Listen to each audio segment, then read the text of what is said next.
New month, new month. And the theme for this month is shapes of oneness. I had no idea what that meant. Shapes of oneness. Squares? I don't know. Rectangles? Triangles? I don't know. Reminds me of those commercials, you know, for the gym memberships. They always ask you, you know, are you in shape?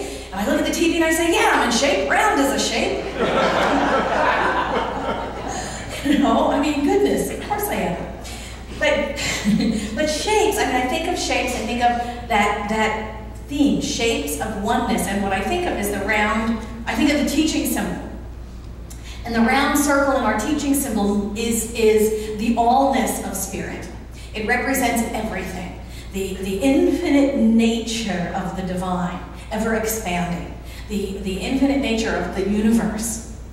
And everything that is included in it. And that's what I thought of when I heard shapes of oneness. Shapes of oneness. I thought about the teaching symbol. I thought about the first core concept of our teaching. God is all there is.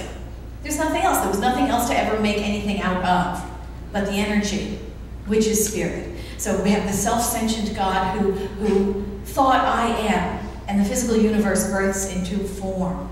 There was nothing to be made out of but itself. So everything within the universe is spirit, is made of the same stuff. We're all made of the same stuff, the same carbon atoms that make up the farthest planet, the same carbon atoms that are in your skin, that make up your body. So there's nothing else for anything to be made of but spirit.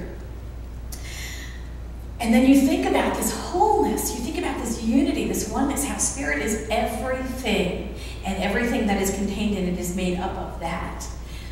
And yet, within that oneness is this limitless diversity. All the differences of life, you know? And within that universe contains everything, the good and the bad, what we judge the good and the bad and the ugly and all of that stuff. It all plays out in this field called oneness. Because God is all there is. We go back to that original concept, because God is all there is. So the holy, the unholy, everything that we judge, everything that we think is good or bad or whatever, it's still all contained in this one field of all potential, in this field of all God, or all spirit. Ernest Holmes said, while there is but one mind, one spirit, which we all use, each individualizes it in a unique way. Each personifies the universal. Thus, there is no sameness, even in the universe of unity. Isn't that wonderful? God is all there is, and yet each and every outpicturing, each and every physical manifestation is unique unto itself. The universe, this self-contemplation of God, outpicturing in form, and yet just as unique and individual. It's, you know, it's amazing. It's a good thing. We look around. I mean, look around the room. Look around at all these different faces. You know, there's just one of you. There's just one of me. And we look around, never before, never again. Just as unique as we can be. And everything emerged from the one. So everything is made of that same stuff, and yet just as different and diverse as we can be.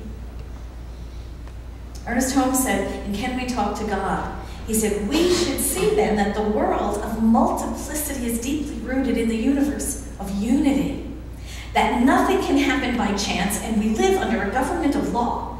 From the vast planetary systems to the Garden of Roses, from an archangel to the Christ, from the saint to the sinner, the good and what we call evil, even cosmic activities in the human destinies, we behold the vast objective panorama of invisible but subjective causes. So behind all of the diversity, everything we see, the trees, the grass, the animals, the insects, oh, the insects. I've been to Florida for the last 3 months.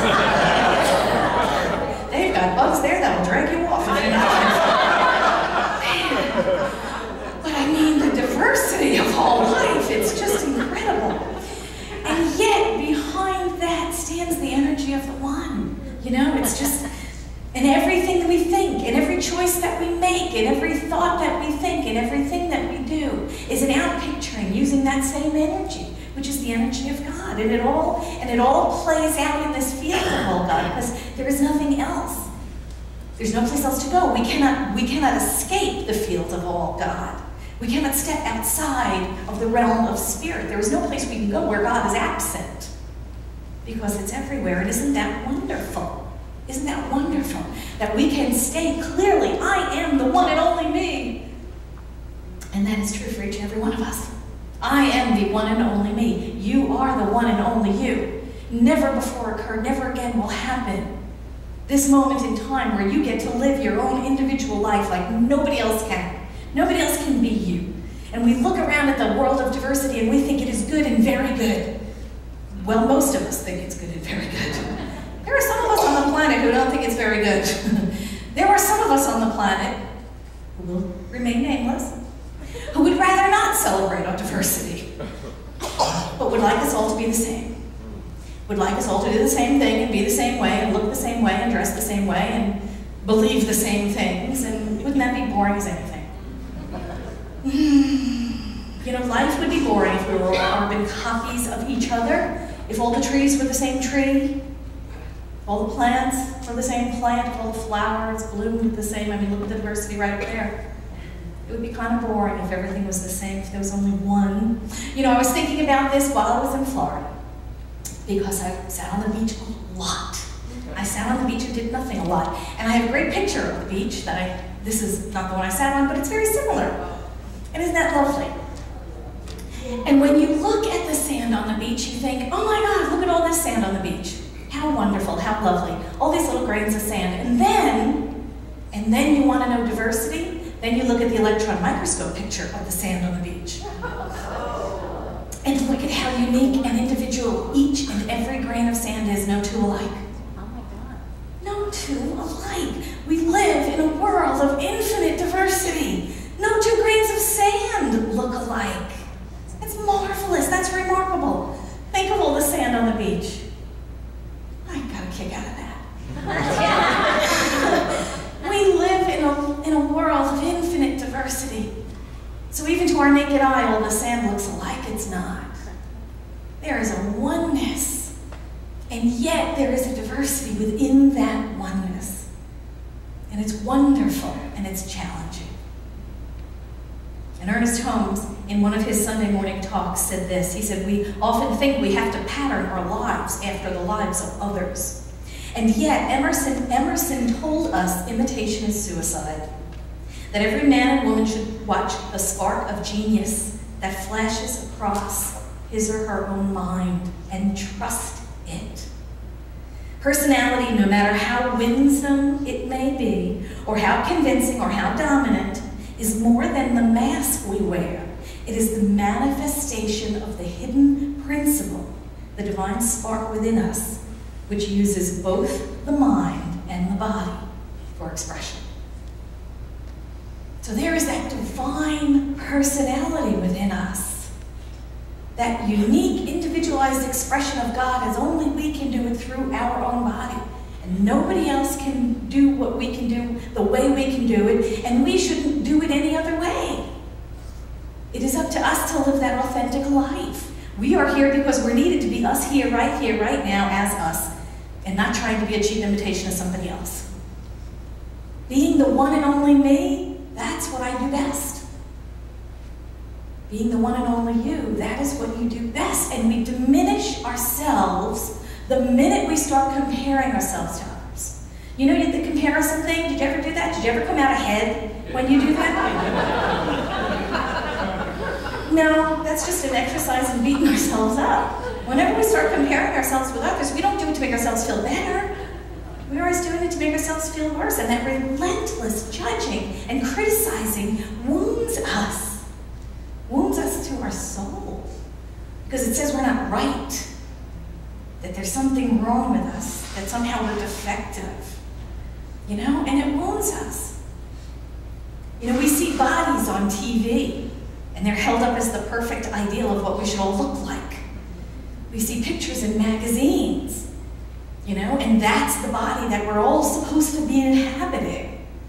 There's only one way to look. There's only one standard of beauty. There's only one way to be in this world. And we look at it, And we think if we don't look like that, we lose. You know, we're the ones that aren't right. But it's a false comparison to begin with, because we're here to be individuals. We're not here to be carbon copies of some standard. It's silly. We wind up rejecting our own parts. We wind up rejecting parts of ourselves, either our personality or our eye color or our hips, whatever, you know? Okay, maybe it's me. Anybody stand in front of the mirror and go, oh God, I hate my, right? Am I the only one that does this? I hope not. Right? You know, oh, gee, you know, you do this, you do that, you're like, oh, or you step on the scale and go, oh, you know? That vacation was just too yummy. Okay. You reject parts. We reject parts. We wind up disliking parts of our bodies, parts of our personalities, our hair color, our eye color, our excess muffin top, you know, whatever it happens to be. And it dishonors the truth of who we are. It dishonors the truth of who we are, because we're whole, complete, perfect expressions of spirit. Whether or not we're carrying extra weight, whether or not we're bald, whether or not we have not the same eye color that we wanted. We are individualized for a reason. We're just as unique and beautiful and perfect as Spirit created us to be. And that we can celebrate. That we can celebrate.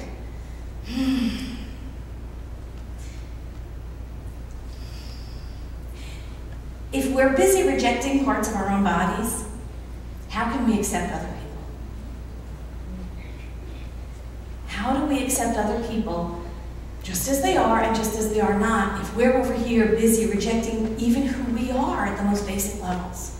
Even if we're rejecting parts of ourselves, how can we accept others? And I think this is one of the biggest challenges that we have. You know, when we judge and criticize and ridicule even our own parts, how then can we turn around and look to others and accept them unconditionally? And I think that's one of our challenges. And Ernest Holmes said this. He said, what we have to do is to surrender what we seem to be what we really are, and identify ourselves with this divine source of our being. Learn to let it direct us. And that's perfect. That's beautiful. We have to surrender what we seem to be what we really are.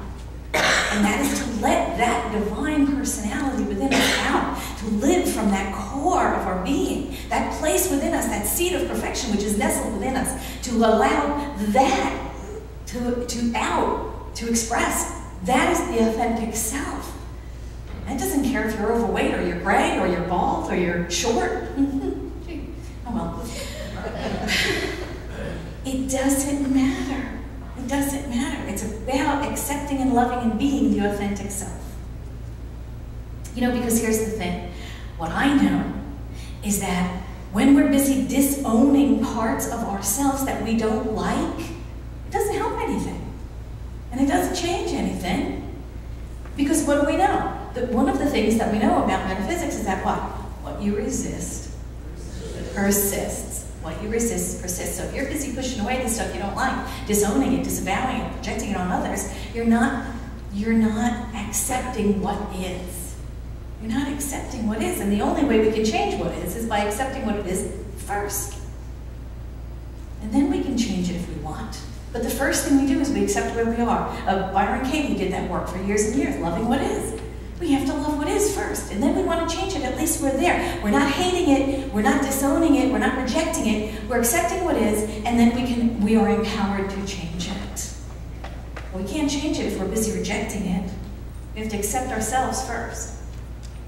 We accept ourselves, it's easy to accept others too. It's very difficult to accept in others what we refuse to accept in ourselves. It's very difficult to love others when we're busy condemning ourselves. How do you love others unconditionally if you don't have that within yourself? I want to love myself unconditionally. You know that silly song we sing? I love it. I know Kirko, it's one of his favorites. But we have that little chant sometimes we sing here in the congregation, I love myself so much. Do you remember that one? Okay. I love myself so much that I can love you so much, that you can love you so much, that you can start loving me.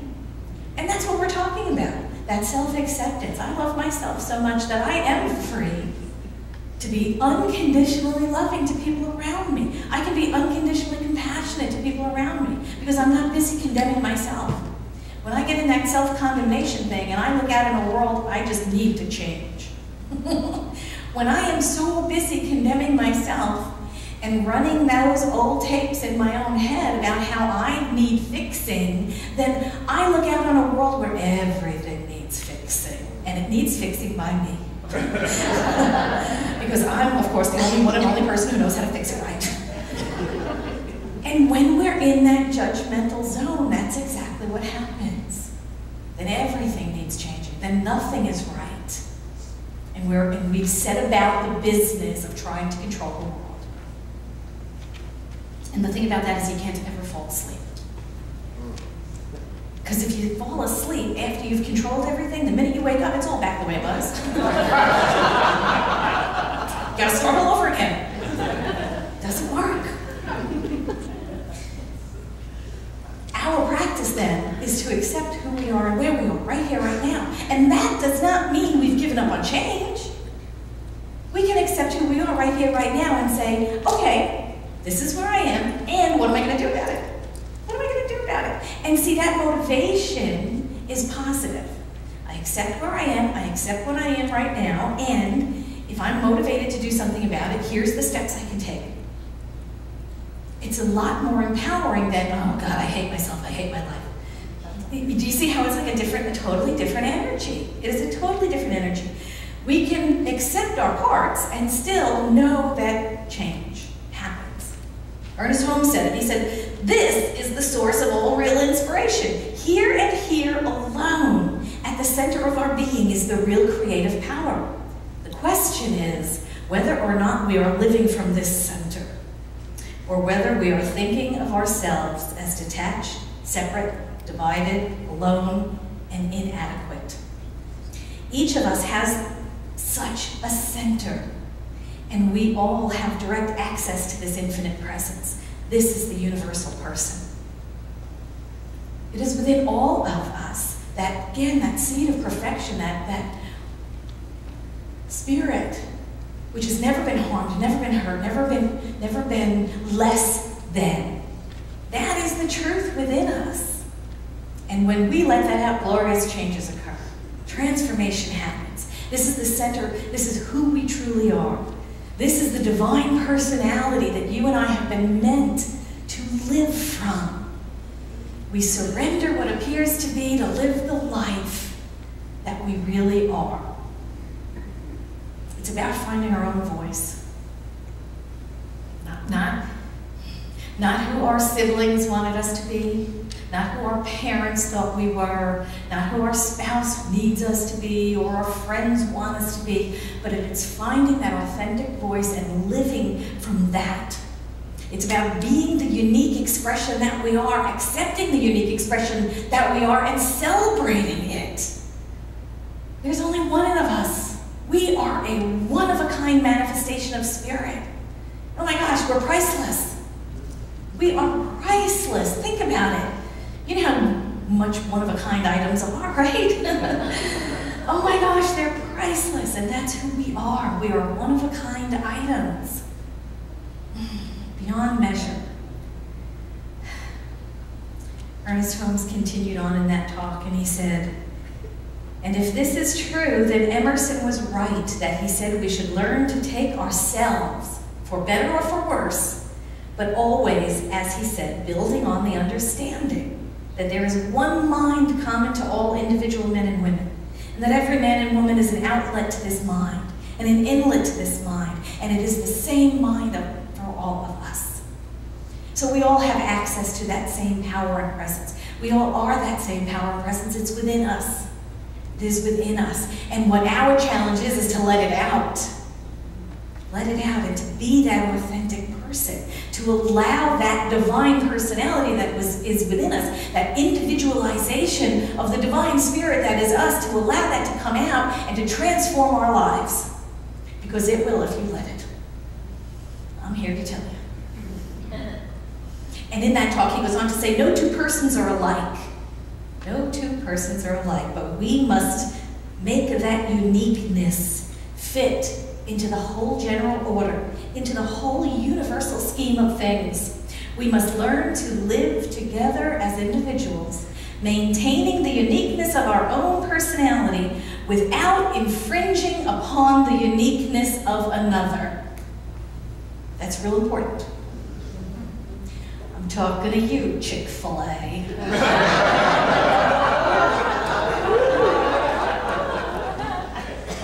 We are born to be the unique individualities that we are. And we are whole, perfect, and complete as God made us.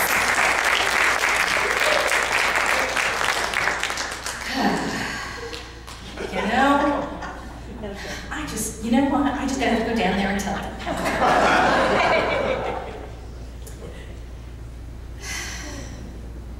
You know, God loves each and every divine manifestation that we are. We are loved unconditionally. If God had a refrigerator, each and every one of our pictures would be on it.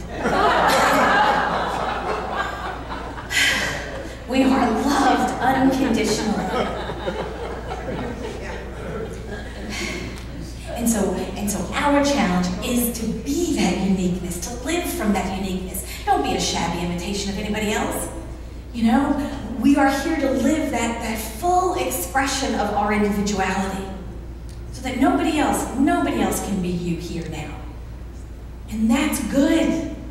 That's the gift. You know, sometimes we copy others because we look over there and we go, oh, I want to dress like her, or oh, I want to sing like her. I want to, you know, whatever. And we wind up copying other people instead of being true to ourselves. We wind up wanting to almost seek approval from others by copying what they do, or saying what they say, or being what they are. But it disowns our own uniqueness. We are here to express our own uniqueness, not somebody else's. And so it's about breaking down those walls, breaking down those barriers to our own genius, to our own wonderful divine personality, and letting that express. You know, Debbie Ford does the shadow work. And she says very, very, very similar things. She said, seeking the approval of others is a way to avoid how deeply we disapprove of ourselves. The feared rejection of another is actually the outward reflection of how we have already rejected certain aspects of ourselves.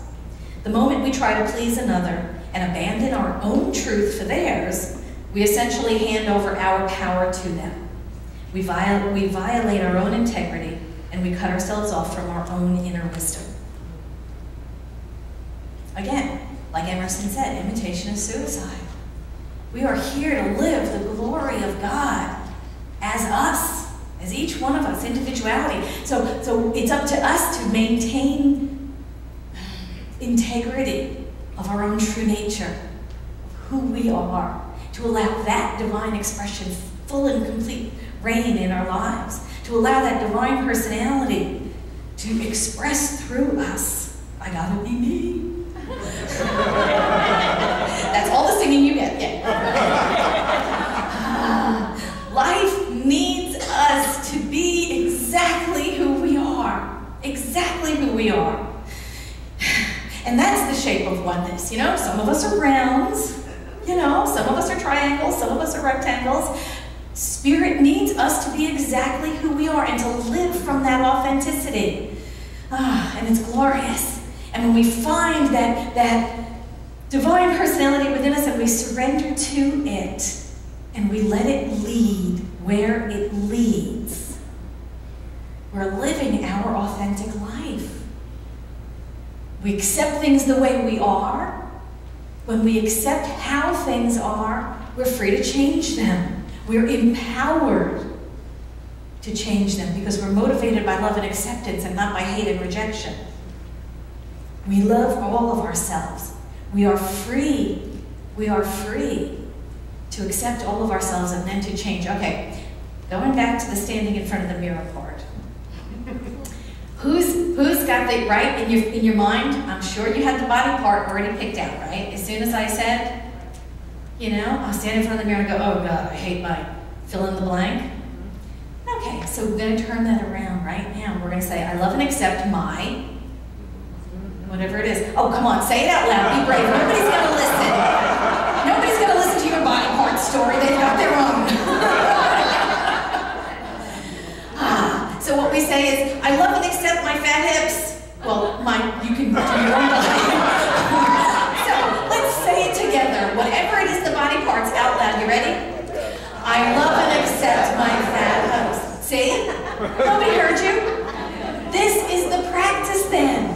This is it. I love and accept it. I'm free to change it if I will. I'm free to change it if I will. Love, accept it first. And then we can change it. But we have to live it out loud. And we have to live our lives out loud. And we have to live that divine personality that we are out loud and not apologize for it. Sorry, I didn't mean to point. And not apologize for it. Because this is who we are. We do have to love ourselves. And then we're free to love others unconditionally, without reservation, with compassion. Ernest Holmes said this, and I want to finish. It's in the 1938 textbook, which is the one we use in school. He said, we have now discovered a unity with the whole on 3 sides of life, or from all 3 modes of expression. We are one with the body of the physical world, one with the creative law of the universe in the mental world, and one with the Spirit of God in the conscious world. Could we ask or hope for more? Would it be possible for more to even be given? We could not ask for more, and there is no greater freedom to be given. From now on, we shall expand, grow, and express to the degree we consciously cooperate with the whole. And that is our challenge, to live consciously, creatively, courageously, from the center of our being, from the creative power of the universe that is found within each and every one of us. I love you all. It's good to be home. Thank you.